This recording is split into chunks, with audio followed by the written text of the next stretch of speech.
Next, we have an author and an award-winning lecturer here at the International Center for Studies in Creativity. She is also a trainer and a facilitator in creativity, leadership development, diversity, retention, and empowerment. She holds a Master of Science and a Certificate of Advanced Study in Creativity and Change Leadership from SUNY Buffalo State College, and is a doctoral candidate in the Educational Leadership Policies program at the University of Buffalo. An interesting fact about her: she's not had a television in her room since 1998. Please welcome Tamara McMillan.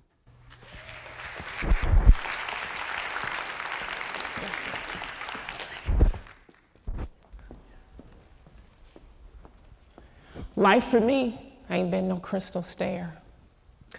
You see, I've lived a life filled with trauma, pain, heartache. Growing up a skinny, awkward girl on the east side of Buffalo in the projects, I was unsure, I was insecure, and to put it plainly, I ain't trusting me. My mic is doing something different. I did not trust me with me. However, there were two very important things that happened. The first, I became a mother. I had this beautiful, brown, brave girl holding on to my pants, looking to me for answers. How were we going to navigate the landscape in which we were given? How were we going to play the cards that we were dealt? I didn't have the answers. I didn't have a process. I didn't have a way. However, I knew if for nothing else, I had to try for her. The second thing, in 2009, by the suggestion of my sister, she said, I think that you should take creative studies. And to myself, I said, what the hell is creative studies? So I'm listening because she's an educated individual. She's a beautiful person, and she's never steered me wrong. So I said, okay. So I entered into the Creative Studies program in 2009. And because of those things, I were able to manage 3 new aspects of me.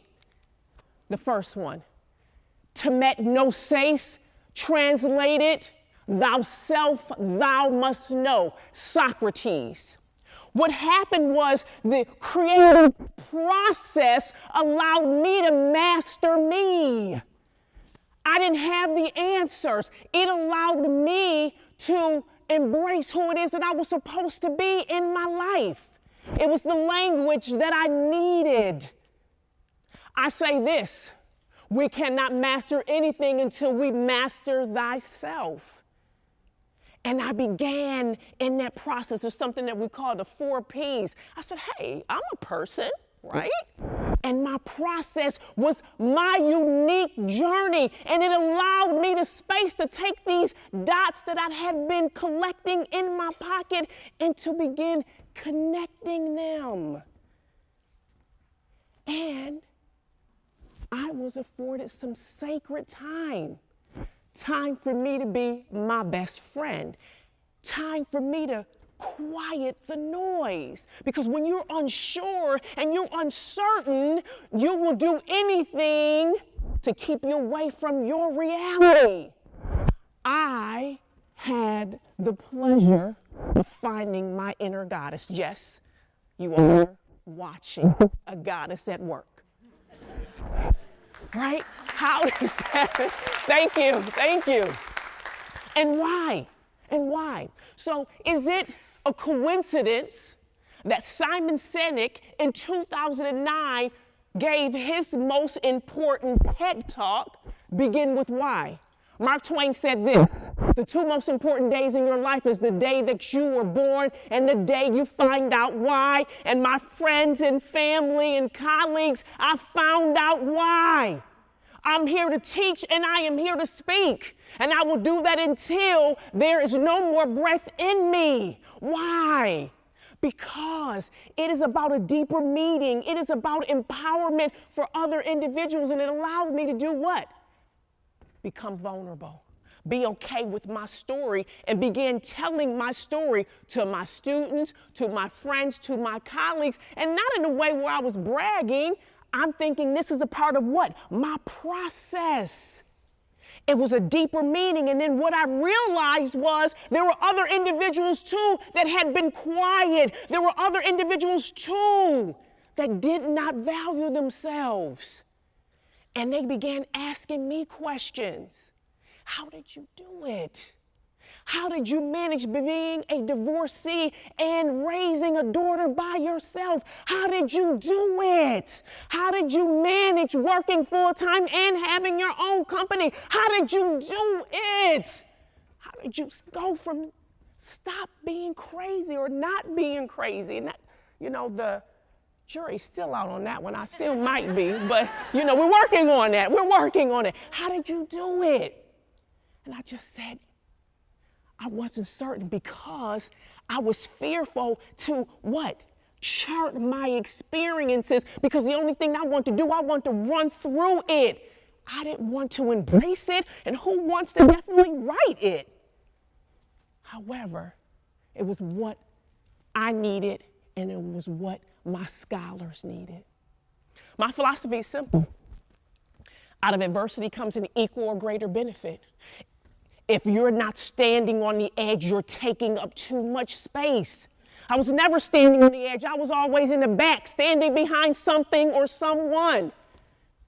The vision, the metamorphosis. Guess what? I allowed creativity to what changed me. I allowed it to allow me to be. I allowed it to embrace something that was bigger than myself. I allowed myself to be used for the platform of other people, understanding that I had an individual mission that I had to complete, and that thing cannot be delegated or picked up by anybody else.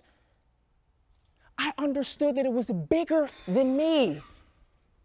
So, I stand here before you unapologetic, all 5'10" of me, authentic from the east side of Buffalo, self-aware even as an individual who had comprehension problems in middle school and high school. And guess what? Now I get the opportunity to stand in an organic space, a classroom, and teach for 3 different departments and travel the world helping scholars stack the deck in their favor. And I'm a failure fanatic. So there is this cute story. It's so awesome. In the department, Roger's always saying about Mike Fox, his mistakes are plentiful and they're spectacular. So I'm on my way to being plentiful and spectacular, right? So again, if you're not failing, you're not succeeding.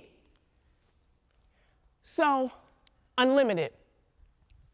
As a practitioner, I don't worry about protecting my stuff.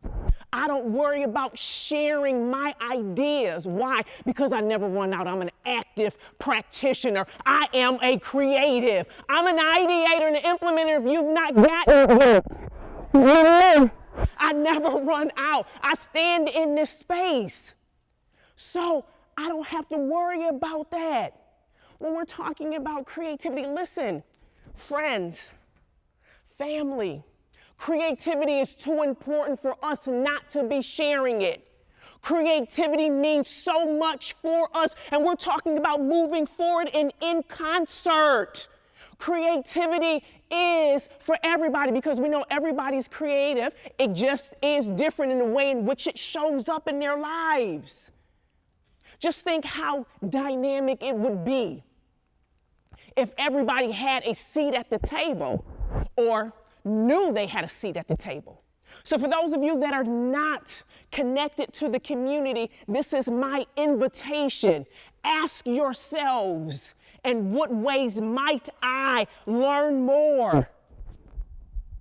And then for those of you that are active practitioners, for those of you that are in the space, especially if you're in the classroom, Ask yourself, how many individuals are you tapping on the shoulder? How many individuals are you calling to the table? How many individuals are you willing to stand in the gap for so they too can master themselves? They too can be vulnerable to share their stories, and they too can be free to do the thing that they've been created to.